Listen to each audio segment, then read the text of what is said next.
Hello, and welcome to the Book Speaks podcast, where the book speaks for itself. I'm your host, Benjamin Douglas, and this is the show where each week I read a chapter from a different indie author. Thanks for joining me for today's reading.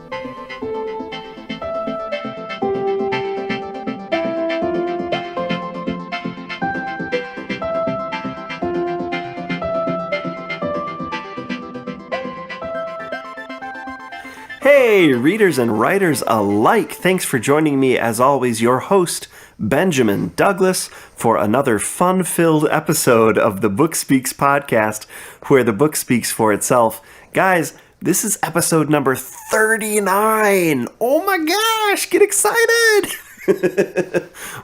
we're almost to 40. We're almost to Noah's number. And I gotta tell you, I can't believe...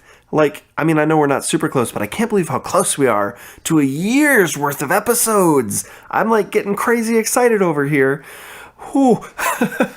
Thanks for sticking around. If you've been enjoying the show, call to action really quick. I highly would appreciate any reviews on iTunes, ratings, comments on the show in the show notes, or just shout out to me at Twitter. I'm at CantankerousBen. Come by, say hello. I appreciate that. Today I'm going to be reading from romance author Alyssa Jefferson. Very excited about this. She's a brand new sort of indie author, so we're going to talk a little bit about Alyssa in a minute. Before we do, quick author announcement of my own. Drum roll. Brrr. Actually, two announcements, I guess. One is that book 4 in my Starship Fairfax series, The Star Wizard, goes live in just a couple days here on the 11th of December here in 2017. So if you're enjoying those books, or if you're interested at all in short, quick, punchy action-adventure sci-fi, sort of in the vein of Firefly, I highly recommend you check them out, because they're mine. And the part 2 of that announcement is that I wrote another free short story leading into that series. It's called Stowaway. You can read it for free on Amazon, Barnes & Noble, Wattpad, my blog. It's also included in another 99-cent anthology put together by Alyssa Shaw.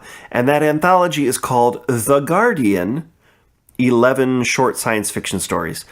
So kind of like The Officer, his previous anthology I had a story in. I'm going to go ahead and leave a link to that anthology in today's show notes. There's also a very affordable paperback edition just in time for Christmas. So if you have friends or family who enjoy reading science fiction, consider purchasing them a copy of either The Guardian or even The Officer, edited by Alyssa Shaw. There are a number of indie sci-fi authors in there, including myself. So really cool gift idea if you're interested. Okay, on to Alyssa Jefferson. I'm going to begin, as I always do, by reading her Amazon author bio. I'm Alyssa, and if you love a good love story, then I'm just like you. I prefer the kind of story that hurts so good, where I want the main characters to fall in love so badly that it feels like a squeegee is wringing all the hopes and dreams of my heart into a Kindle-shaped puddle on my floor. I love to read. I love to write. I love to imagine. Honestly, most of the time I'm doing 1, 2, or 3 of these things. I decided to write romance novels because I just genuinely want there to be more of them. I firmly believe that love is love, every race, gender, and orientation, and the more there is of it, the better off we will all be. Love is the opposite of every bad thing, and is the origin of every good one. Speaking of love, mine is all wrapped up in a good-looking guy who put a ring on it 7 years ago, our adorable toddler who basically looks like a miniature version of aforementioned ring guy, and the fur baby who keeps my laptop warm when I'm not using it, or occasionally when I am. All right, so there's Alyssa's Amazon author bio. Very nice, sort of stirring there, discussing love and its virtues in the world. Alyssa has a couple of novels out. The one from which I'm reading today is called Christmas Melody, a romance for the holidays. And I guess I'd call this kind of a sweet romance or a holiday romance. And then her other title that she has out right now is Mr. Darcy and Elizabeth, London in Love, a Pride and Prejudice variation romance. And you might remember I had Elizabeth Ann West on the show for an interview as well as a reading from one of her Pride and Prejudice variations, a few months ago now. I can link to that in the show notes as well. In fact, I think I will. That's kind of interesting. That's still on the radar, that Pride and Prejudice variations stuff. But today we're going to be reading from this Christmas Melody, sort of in preparation for the holidays as we enter December here. Christmas Melody is a brand new book. Looks like it was just published in November 20th, of this year, 2017. And London in Love has come out since then. So Alyssa's doing some rapid release so far, and this is her first stuff in the indie market. So I'm going to go ahead now and read the Christmas Melody book description, the book blurb from Amazon. If Melody Parrish could have one wish, it would be to get married and start a family, just as her two sisters and most of her friends have done. Instead, Mel has a different fate. A mystical power she discovered in her childhood enables her to grant people their deepest wish every year at Christmas time. For anyone except herself. Mel has learned that people's wishes aren't always what is best for them, and their motives aren't always pure. Now that she is 30 years old, she is disillusioned and discouraged, tired of granting everyone else's wishes but her own. Dr. Mitch Westacott has a wish, but it might have come too late. After years of taking his fiancée and son for granted, he wants nothing more than to win them back. When a chance meeting with Mel leads to a friendship that puts him closer to getting his wish than he even realizes, he finds himself unexpectedly drawn to the energetic, friendly, charming girl with a torn ACL. But the chemistry between him and Melody may be just what his ex needs to be convinced to give him a second try. Melody never grants a wish unless she truly believes it is the right thing to do. But now she is afraid she can't trust her own heart. Will she regret it forever if she gives this little family what they are wishing for? This sweet holiday romance features a precocious 5-year-old, a sexy doctor who needs to be brought out of his shell, and an HEA for everybody who deserves one. All right, there's the blurb. So some things pop out to me right away. There are some obvious romance tropes at play. That HEA mentioned, if you don't know, is a happily ever after. Apparently that is requisite to writing a romance novel of any kind. There's a foil, right, in the fiancé. There's a baby daddy. the Westacott has a son with his fiancé. Of course, he's sexy, and that's mentioned, even though it's billed as a sweet romance, which probably means there isn't much steam, if any, but that he's physical attraction is described. And here's an interesting thing about this book. There's this mystical power that she has. So this is kind of like a Hallmarkish type thing to my mind.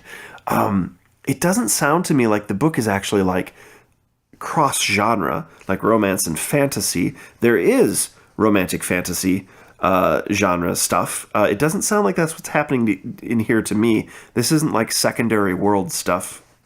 It sounds like a sweet holiday romance story, but the backbone of the plot is this just sort of like absurd little like she has this magical power. And I feel like there are a lot of films that have similar premises that come on TV around this time of year that are quite popular. So, yeah, if you enjoy that sort of thing at all, or if someone in your life does, then I recommend you have a look at A Christmas Melody, A Romance for the Holidays, which coincidentally is on a Kindle countdown deal for 99 cents all of this week. So I'll have a direct link to the book in the show notes, as well as always to the author's website and Amazon author page. I've seen Alyssa Jefferson a little bit on keyboards, but as I said, she's brand new to the scene, so any support you want to do, if you reach out, if you do end up reading her books, all the usual stuff that indie authors love, like reviews and mailing list signups and all that good stuff, I'm sure she appreciates. As always, I want to mention for today's show that this reading is performed with the author's permission. It does not come from an official audio book. All right, I'm drawing blanks from recording this late Friday evening. If you've been following the show, you've followed my saga of moving the show from Fridays to Saturdays as my schedule has changed and become very volatile late in the year with the teaching season. Thank you for sticking around. Thank you for listening. I really appreciate that you're here. I hope you get some value. I hope you enjoyed the reading today. This is from Christmas Melody, A Romance for the Holidays by Alyssa Jefferson, and I'll see you again next week. Thanks. Christmas Melody, A Romance for the Holidays by Alyssa Jefferson. Chapter 1, Present Day. Melody Parrish? Yes, that's me. Melody stood up and hurried to meet the nurse at the door to the waiting room. That is, she hurried as much as you can when you have a sprained knee. Hopefully just a sprain. She still planned to run the turkey trot on Thanksgiving, and that was only 3 weeks away. I'll take your forms, Miss Parrish, and you can follow me to the exam room. Melody walked after the young, slender nurse. Everybody at this office looked attractive, young, and fit. It made her feel oddly insecure, even though she was only 30 years old, very fit, and indisputably pretty. It was probably being a twin that did it. Mel liked to stand out from a crowd, but she never seemed to do it. She wasn't even a standout in her own family. Now that they were grown up, Mel was the only sister still single and still living in Iowa. The others had moved and married, and Eliza even had 2 kids.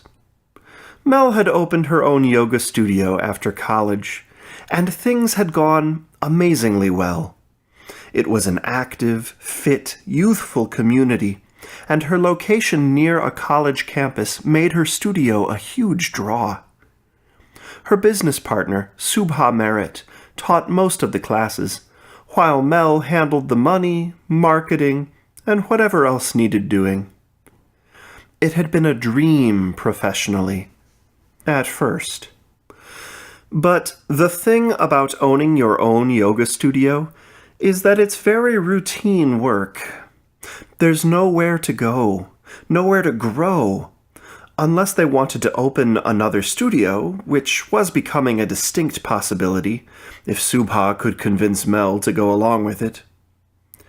She had to do something. It had been almost 10 years of the same old thing. She'd settled down locally to be near her boyfriend, a local musician who had eventually dumped her and moved to Austin to focus on his band. Grayson taught Melody an important lesson. You should never make somebody a priority in your life unless you know you're a priority in his. Without the man she'd built her life around, Mel wasn't sure where to go. So here she'd stayed, year after year, recognizing that her life had become stagnant, but unsure what she could do about it. 3 years ago, she'd taken up running, And as luck would have it, she'd tweaked her knee this summer, and the thing just wouldn't heal. So, here she was. The nurse told Mel to sit on an exam table while she checked her vital signs. Once she was left alone, Mel studied the diplomas hanging from the wall. Dr. Mitchell Westacott, orthopedic physician. Her heart started racing when she saw his name. That was unexpected, but not totally abnormal. It was that magical instinct she always seemed to have when she met someone who wanted something desperately. She knew then and there that she had to get to know Dr. Westacott better. She had to sing to him for Christmas. He was her next fated meeting, as she'd come to think of them. She sighed and looked down at her swollen knee. This was so inconvenient. Putting aside the fact that it's awkward to sing for total strangers, Mel's gift was still a total pain. Mel had begun to resist sharing her gift over the years. It was painful to help everyone else get what they wanted, while she seemed totally unable to help herself. She gave herself credit for Eliza's first pregnancy, even. Her sister had been trying for months when she came home for Christmas, and Mel serenaded her with silver bells. What would this man's wish be, she wondered. If it was something mean, then she just couldn't sing to him. And, even more importantly, how could she figure out how to serenade him at the doctor's office? That was the oddest part of her gift.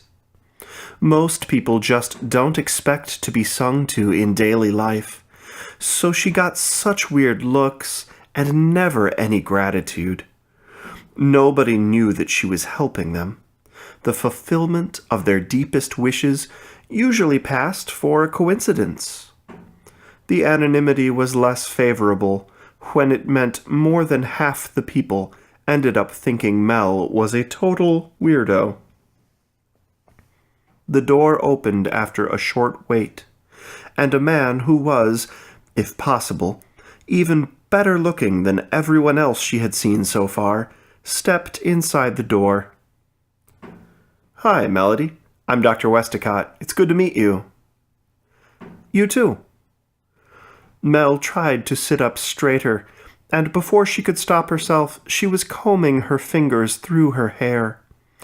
She had this automatic reaction to good-looking men now, made worse when she noticed the lack of a wedding ring. She immediately felt silly and slouched again. Although, maybe she shouldn't look too dumpy. She tried to find a happy medium of posture, only stopping when she observed that Dr. Westacott seemed to notice her fidgeting. Maybe not a great idea to make the cute doctor think you're a spaz, she thought. "So, Dr. Abrams, tell me you tweaked your left knee on a run. Is that right?" Dr. Abrams was Mel's primary care doctor, who had referred her to the medical dreamboat now standing before her. "Yeah, I was jogging out in the rain and I slipped on some wet gravel and fell. It's been swollen for months and it isn't healing, so she sent me to you." Dr. Westacott sat down on the black stool by the computer, then rolled toward her. "Let's take a look." The exam was short. The doctor had her lie back while he went through range of motion exercises with her leg. He felt different ligaments with his muscular, tanned hands, and asked Mel how much pain she felt. Stupidly, she fibbed and said it didn't hurt a bit. His surprised expression reminded her that she was supposed to be receiving medical care, and she corrected her previous 1 to a 5 on a scale of 1 to 10. When he was finished, The doctor entered some information in the computer, then turned to face Mel again. "I wish I had better news for you," he said. "It feels like a small tear in your ACL. I want to get some x-rays taken so we can know for sure, but the range of motion and pain are a pretty good indicator." Melody sighed. So much for running that turkey trot. "So will I need surgery?" Dr. Westacott's phone buzzed, and he pulled it out of his pocket. He stared at the screen for a minute, frowning. Melody wouldn't have expected an orthopedic surgeon to be on call during a day of office visits, and she waited for him to put the phone away. No," he said distractedly. "Seriously? Way to make me feel even more insignificant," she thought. "Then what's the game plan? Can I keep running on it while it heals?" He still only half looked at her, slipping the phone back in his pocket. "Well, we'll get... excuse me. We'll get the x-rays and then make a decision from there. But since you're a hobby runner and the tear seems minor, surgery is a last resort that we will probably be able to avoid." Melody's heart started racing again, and she knew what she had to say. Damn it. This was so awkward. Even more so since the doctor was practically ignoring her. A difficult thing to do during an exam. She felt about as interesting as the room's plain yellow wallpaper, and here she was, about to pry into her sexy doctor's personal matters, all so she could try to sing him a carol of all things. Good grief. One thing she could say was that she had never had a boring holiday season. "Was that something important? On your phone?" she asked, nodding toward the pocket where his phone's screen was lighting up again. "I apologize," he said, an attractive reddish blush spreading over his face as he removed the phone from his pocket to place it face down on the table. "It's important, but not urgent. It can wait until we're finished here." "Which I think we are, basically, so..." Unable to stay away, he picked up the phone again. Mel fought the urge to roll her eyes. Her instincts told her that the person who sent the messages Dr. Westacott was answering was intimately related to his deepest wish, but she wouldn't get anywhere with that today. She'd see him again. "Okay, well, thank you, I guess. Should I set up the x-ray with your staff on my way out?" "What? Oh, no. We'll order it for you at the hospital, then schedule a follow-up appointment later next week. Take care, Melanie." "Melody," she corrected, sliding carefully off of the exam table. The doctor barely seemed to notice her limping as she passed him through the open door. Men. This is why, after all these years, she was still single. Self-centered, inattentive men. The lab work had been a nightmare to schedule. First, it seemed Dr. Westacott had actually forgotten to put in the order, so after 2 days she called the office and requested that he do it. Then, the hospital wanted her to come in during regular business hours, which wouldn't normally be a big deal, except that it was Mel's long-awaited, fit-for-the-holidays promotional week at the studio. Classes were sold out. Memberships were flying off the shelves, and it was all hands on deck around the place. So it would be another week until she could make it work. And in the meantime, she liked to think she got to be pretty adept at hopping around, one-legged. Amos, who worked her front desk, had begun calling her Gimpy. Young and energetic, he insisted on doing almost everything that required standing, reaching, or moving in general for her when she was at the studio. As a result, the swelling had finally begun to go down, and after her x-ray, Mel began to feel confident that there was probably nothing wrong with her leg. Dr. Westacott had barely paid any attention to her. What did he know? When she got home from the clinic, Mel called her sister. "Good news! I think I can run the turkey trot after all." Francie and Brent, her husband, would be in town for Thanksgiving. Now that Mom and Dad had sold their home to spend their retirement RVing across the country, Mel's somewhat cavernous and lonesome 3-bedroom house had become the family's home for the holidays. Everyone would be arriving to stay with her in 6 short days.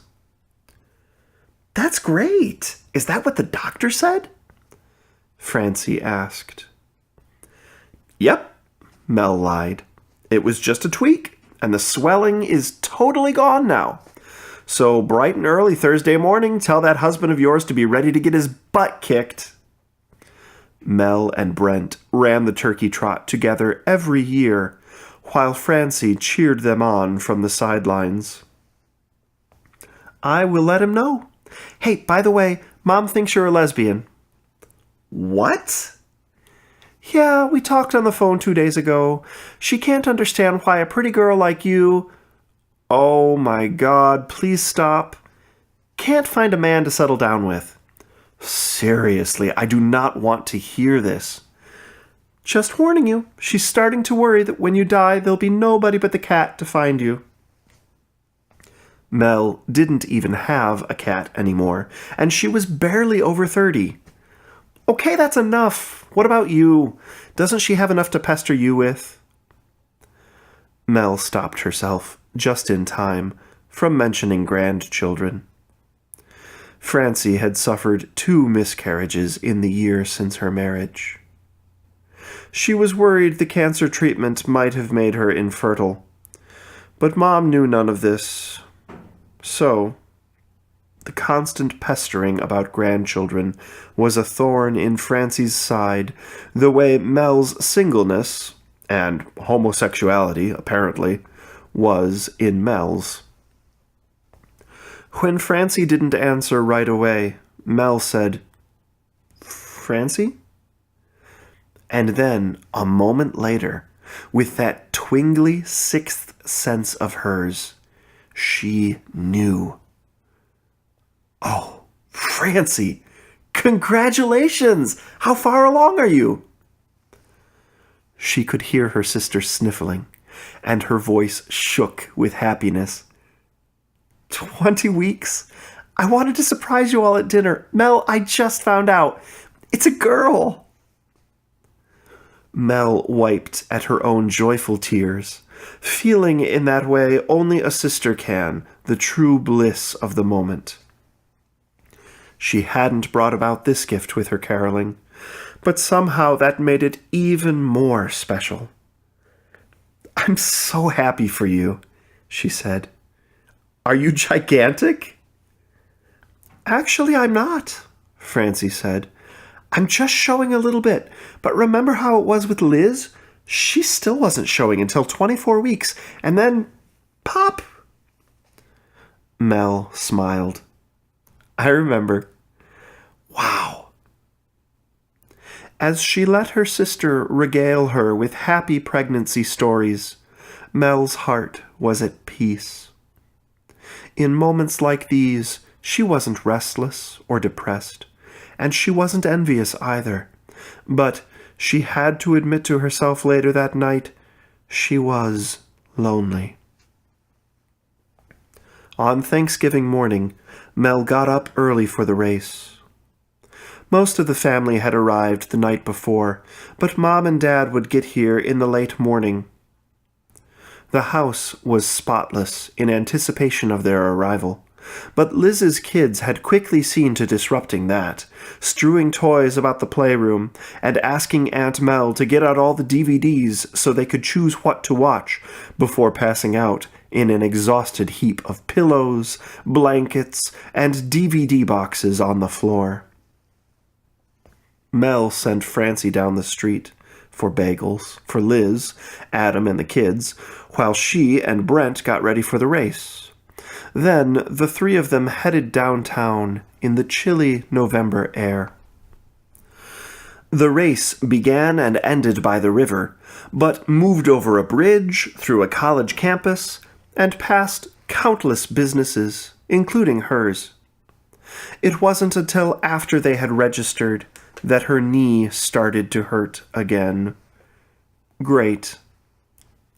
Francie would have noticed her limping, but Brent did not, so there was nobody to stop her from stupidly lining up with the other racing enthusiasts and shooting off like a dart through the morning fog. It was only a 5K. She could do it on a bad knee, right? Wrong. Wrong, wrong, wrong. Francie watched, bemused and not truly surprised, as her husband tried to coax Mel along toward the finish line. She was limping badly, but wouldn't stop running, and they were dead last. They were about half a mile from the finish line when a handsome man approached Francie. "I see your knee is looking better," Dr. Westacott said to the wrong sister. "Huh? Oh, you're mixing me up with my twin sister, I bet." She pointed up the road. "Mel's the one whose knee is definitely not looking better." Even in the distance, even in the dark, Mel could see the doctor's shocked face when he saw her hopping down the road like a one-legged, neon-wearing kangaroo. Dressed warmly in black compression leggings and a fleece jacket, the doctor had clearly been running the race himself. He ran back down the street toward her, gesturing with his arms. "Sit down," he called. "You can't run on that knee." Well, this was sufficiently embarrassing. "Do you know that guy?" Brent asked. Mel's face reddened. Dr. Westacott had almost reached them and was still waving his arms and shouting like a maniac.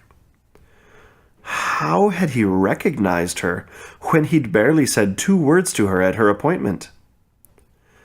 "He's my doctor." Brent frowned and said, Geez, Mel, you aren't supposed to be running?" His tone indicated that he wasn't truly surprised. "He never actually said that," Mel said, but she felt stupid and exhausted. Brent helped her to the curb, and she was seated there when the doctor reached them. His brown hair was ruffled from the wind, and in the warm light of the sunrise, his hazel eyes sparkled. His muscles were visible through his shirt, not too large, but very defined. When he knelt in front of her, Mel's heart started racing. "I meant to call you this week," he said apologetically, by way of greeting. "It's a worse tear than I thought. You have to stay off the knee while it's healing, or it'll tear even worse." Mel groaned when the doctor straightened her leg and began feeling her sore knee. "This is what I was afraid of." He pressed gently, and Mel yelped. "She can't walk," he said to Brent, who was looking distractedly toward the finish line. "Just finish the race," Mel said, annoyed. She liked her brother-in-law, but Brent was not the most selfless person. As Brent darted away, with promises to be right back and bring the car, Dr. Westacott helped Mel stand and hobble to a nearby bench. "That your husband?" the doctor asked, not seeming too concerned with what the answer was. "Brother-in-law," Mel corrected. Recognition dawned on his face. "Right. I met your twin." "I saw." They were so close to the finish line. This stunk. Once Mel was seated again, Dr. Westacott knelt in front of her once more. Again with the heart racing. He was just so handsome. Maybe it wasn't only her gift that was causing this reaction. "I should have called," he said absently. "This week has been..." Nope. It was definitely the gift. Mel felt like she would burst if she didn't ask him to explain more. "You were distracted at the office, too," she said. "I hope everything's okay."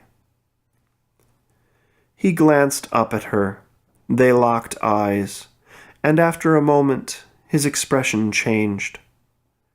He rose up onto the bench beside her and said, "Truthfully, this is the worst year of my life. I'm dealing with..." He stopped, shaking his head. "Sorry, you don't want to hear this." She shrugged her shoulders. "Sometimes it's easier telling a stranger," she said. He gave her a mirthless smile. "My fiancée dumped me. She met somebody else." Ouch. Having someone you love put somebody else ahead of you, whether a person or a passion, really hurt. Mel knew what that was like. "I'm sorry," she said. "I keep trying to convince her to give us another shot," he said. "We have a son together. He paused, gathering himself. "I hate the idea of him having another dad, you know?" Mel nodded, and Dr. Westacott seemed encouraged enough to continue. "She brought Aiden to her new boyfriend's family's place for Thanksgiving. They live in Nebraska." Mel's heart ached. What a painful thing to have to deal with, and at the holidays, too. She could imagine that having a kid would just make a split up even more unbearable. "That's awful. I'm really sorry," she repeated. In that moment, she wanted to just sing a quick carol and be done with it. Fix his life and let him go on his merry way. But something told her that getting back together with a woman who didn't necessarily love him wouldn't be the best thing for Dr. Westacott. Or for anybody, for that matter. It might be what he wanted, but that didn't make it likely to make him happy in the long run. She just wasn't sure. She needed more information. So she didn't sing. Instead, she said, "Do you have plans for Thanksgiving?" He cocked his head to the side. "No, I don't." "My whole family is in town. Parents, sisters, niece, and nephew. We have room for more. Want to join us?" Mel's heart pounded in her chest as she gave the invitation. It wasn't the most normal thing to do, inviting your doctor to your house for a major holiday dinner, but she felt so very sorry for him, and the thought of him being alone for the holiday made her truly sympathetic. She knew what it was like to be lonely. "You could keep an eye on the old knee that way," she added, giving him an inviting smile. Dr. Westacott shook his head, but he was smiling, a disbelieving, amused look on his face. "You know what? Sure. I'd love to."